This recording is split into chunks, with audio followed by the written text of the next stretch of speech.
Hola, muy buenas tardes, buenos días. Vamos a iniciar con otro capítulo de ese seminario apocalíptico. En este día vamos a hablar acerca de Apocalipsis, específicamente del capítulo 12. El título, el nombre que vamos a discutir en esta vez va a ser La mujer y el dragón.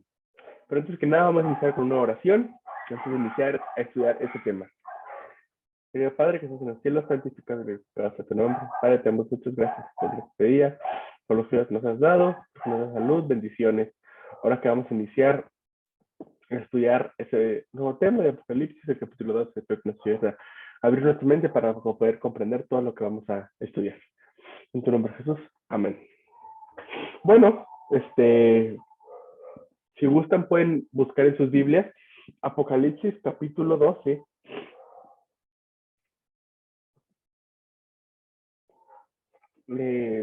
Vamos a estudiarlo desde el principio. Como ya dijimos, se llama La mujer y el dragón. Vamos a continuar con nuestra presentación. Introducción.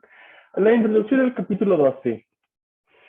Ok, vamos a empezar. Abarca más historia que ningún otro capítulo de la Biblia.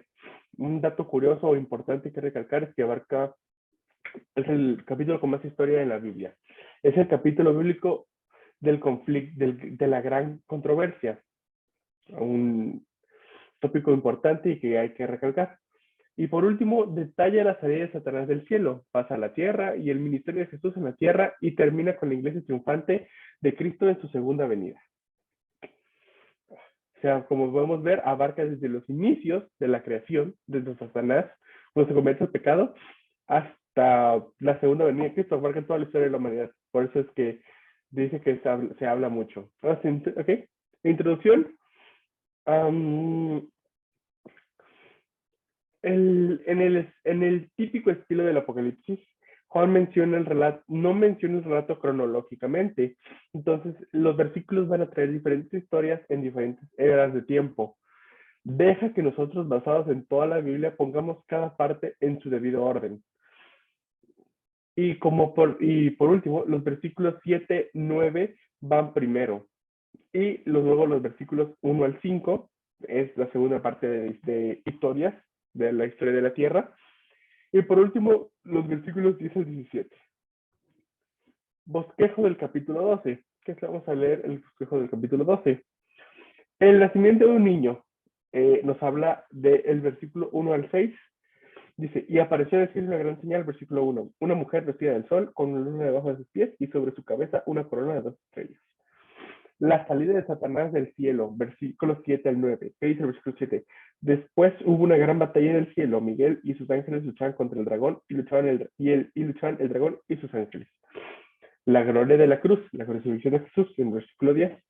¿Qué dice? Entonces oí una gran voz en el cielo que decía, ahora ve, ha venido la salvación, el poder y el reino de nuestro Dios y la autoridad de Cristo porque ha sido lanzado por él su causa. La iglesia preservada y bendecida hasta el fin, o sea, nuestros tiempos. En el versículo 13 al 17. Una mujer, versículo 1 al 2, ¿de quién está hablando? Dice, en los símbolos del Apocalipsis hay dos mujeres. La primera es una mujer pura, que representa a la iglesia verdadera, y otra disoluta, que representa a la iglesia falsa. Leamos Isaías 54:5 para tener un poco más de contexto. Busquemos Isaías 54:5.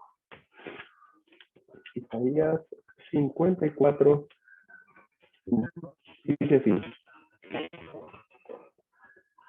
no temas, pues no serás confundida, y no te avergüences, porque no serás afrentada, sino que te olvidarás de la vergüenza de tu juventud y de la afrenta de tu viudez no tendrás más memoria. Como podemos leer también en el capítulo 1, una disculpa, voy a salir de cámara.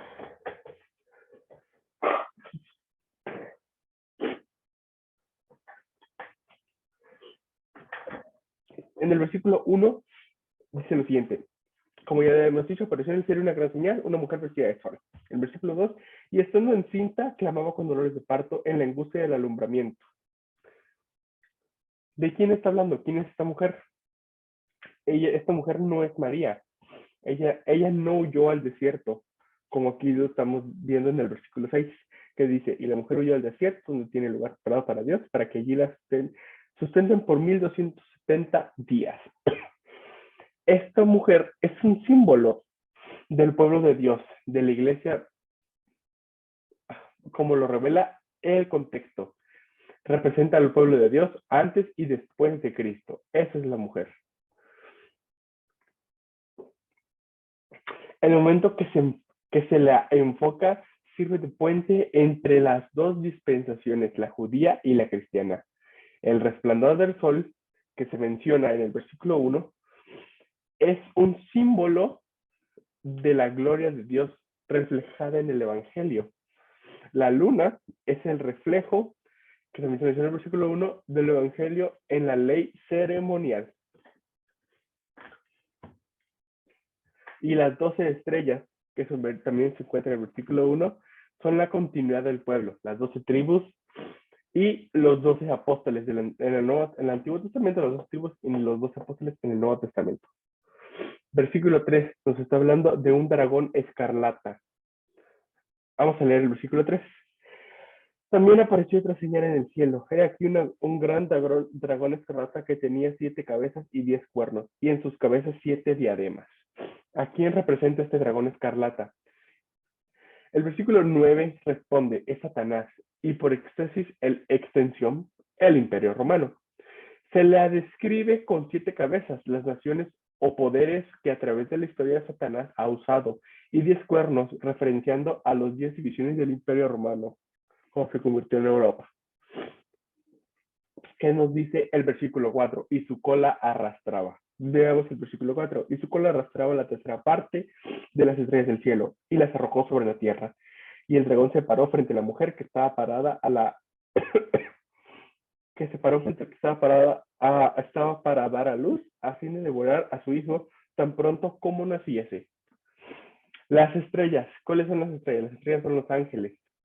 Y la tercera parte ¿eso qué significa? Esa es la tercera parte de los ángeles del cielo que fueron echados con Satanás en la gran pelea al inicio del tiempo en el cielo por su rebelión contra Dios.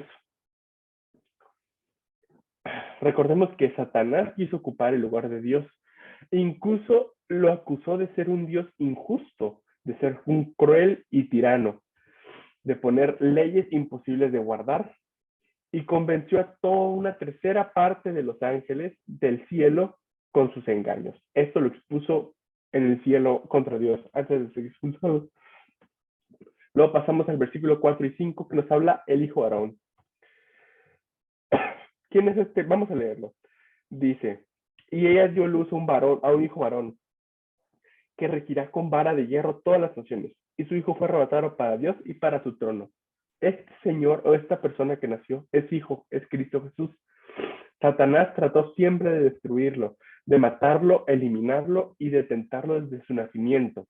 Pero Jesús triunfó, no cometió un solo pecado, murió, pero resucitó y ascendió al cielo para estar con su Padre. Versículo 7. Una gran batalla en el cielo. Después, una gran batalla en el cielo, dice. Miguel y sus ángeles luchaban contra el dragón y luchaban el dragón y sus ángeles. En griego dice, y hubo una gran batalla en el cielo. Lucifer, el lucero de la mañana, quiso ser igual a Dios. Eso nos está contando lo que sucedió en el inicio de los tiempos en el cielo.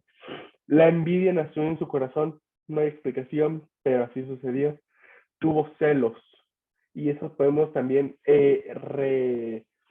reconfirmarlo, reafirmarlo en Isaías, por ejemplo, 14. Vamos a buscarlo, Isaías 14, versículo del 12 al 15, que dice, ¿cómo caíste del cielo, oh lucero, hijo de la mañana? Cortado fuiste por tierra. Tú que habilitas a las naciones, tú que decías en tu corazón, subiré al cielo en lo alto junto a las estrellas de Dios. Levantaré mi trono y en el monte del testimonio me sentaré a los lados del norte. Sobre las alturas de las nubes subiré y seré semejante al Altísimo. Mas tú derribado eres hasta el Seol, a los lados del abismo. Nos estamos hablando de Lucifer, el segundo al mando de Dios.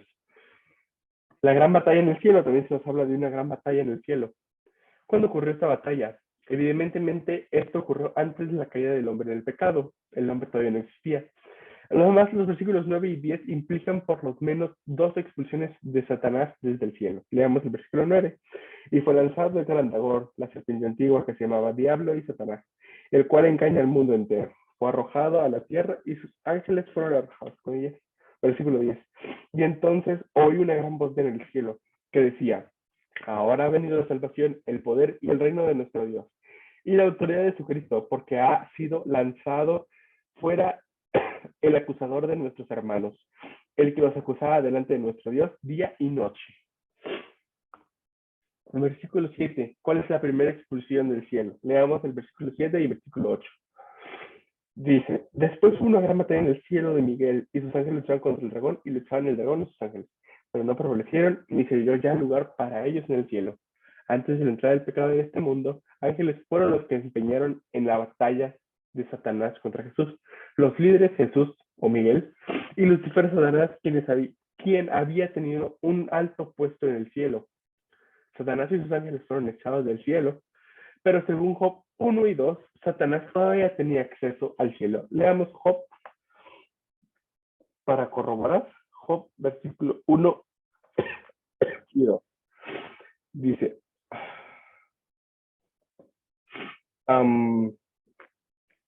por decir, Job, capítulo 1, perdón, versículo 6, 7 y 8. Del 6 al 10. Dice, un día vinieron a presentarse delante de Jehová los hijos de Dios, entre los cuales también vino Satanás, ahí dando hincapié que Satanás podía regresar al cielo desde su primera expulsión. Y dijo Jehová a Satanás, ¿de dónde vienes? Y respondió Satanás a Jehová, dijo, de rodear la tierra y de andar por ella. Versículo 8. Y Jehová dijo a Satanás, ¿no has considerado a mi siervo Job, que no hay otro como él en la tierra, varón perfecto y recto, temeroso de Dios y apartado del mal? Podemos confirmar que Satanás podía regresar a la tierra. Y su segunda expulsión, como ya lo vimos antes, lo menciona en el versículo 9 y en el versículo 10. Según Colosenses 2:15, fue en la cruz donde Cristo le arrancó el disfraz a Satanás. La crucifixión mostró a todo el universo la verdadera intención de Jesús y los engaños de Satanás. Y ahí fue expulsado el acusador. De ahí en adelante, Satanás no tendría más acceso al cielo. De ahí en adelante es Jesús nuestro representante en los concilios celestiales. Porque antes Satanás podía entrar y acusar a la raza humana, pero después de la crucifixión y ver el amor que Dios mostró ante la humanidad, el engaño de Satanás fue desacreditado. Pues vamos a hablar de la mujer huye al desierto. Versículos 13 al 16. Y dice, y cuando vio el dragón que había sido arrojado a la tierra, persiguió a la mujer que había dado a luz al hijo varón.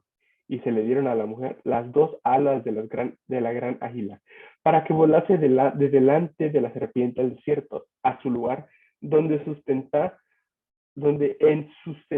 por un tiempo y tiempos y la mitad de un tiempo. Y la serpiente arrojó de su boca agua como un río para que fuese arrastrada por el río. Pero la tierra ayudó a la mujer, pues la tierra abrió su boca y atragó el río que el dragón había echado en su boca. La iglesia es sustentada a pesar de la persecución de los 1260 años, el equivalente a ese río que se abrió. El río aquí es una referencia a la persecución contra los fieles de Dios. Ese río que trató de arrastrar y ahogar a la mujer. Tres cosas ayudaron a la mujer. El descubrimiento de América con los adoradores cristianos que escaparon de Inglaterra, la reforma protestante y por último la vida mortal dada a Roma papal en 1798, cuando buscando el ateísmo, la Revolución Francesa destituyen al Papa como poder único en Europa. Y vamos a ver el versículo 17, la declaración final de guerra. ¿Qué nos dice el versículo 17? Entonces el dragón se llenó de ira contra la mujer y se fue a hacer guerra contra el resto de la descendencia de ella, los que guardan los mandamientos de Dios y tienen testimonio de Jesucristo. No habiendo podido destruir a la iglesia, Satanás se lanza contra el resto remanente, contra nosotros. ¿Y por qué esa ira? Porque por guardar los 10 mandamientos, el remanente está protegido por Dios y dicho pueblo lo ataca directamente, o sea, a Satanás. Porque El remanente tiene el testimonio de Jesucristo, que es el espíritu de profecía.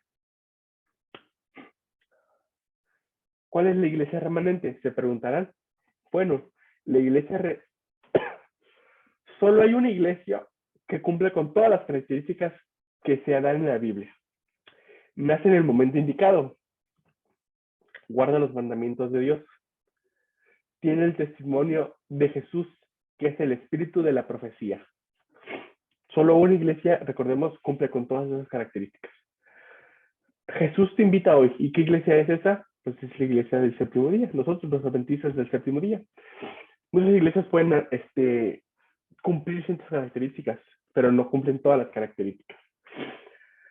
Jesús nos invita hoy a que nos unamos a su pueblo en este tiempo de fin. Es la iglesia que guarda los mandamientos de Dios, los 10 mandamientos, y tiene el testimonio de Jesucristo. Esto es el Espíritu de profecía. Te invito hoy a que te unas al remanente. Bueno, este fue el estudio del capítulo 12 de Apocalipsis. Espero que haya sido de mucha útil información para ustedes. Y por último, vamos a terminar con una oración. Querido Padre, que estás en la cielo, santificado y su casa. Te nombre, Padre, muchas gracias por este pequeño tiempo que decides de leer las Escrituras, de poder entender un poco más acerca de la Iglesia remanente, quiénes somos, lo que ha pasado a través de la historia y cómo tú nos has guiado hasta estos momentos, Padre. Te pido que lo sigas haciendo así, Padre. En tu nombre, Jesús. Amén. Muchísimas gracias por su tiempo. Espero les haya disfrutado mucho este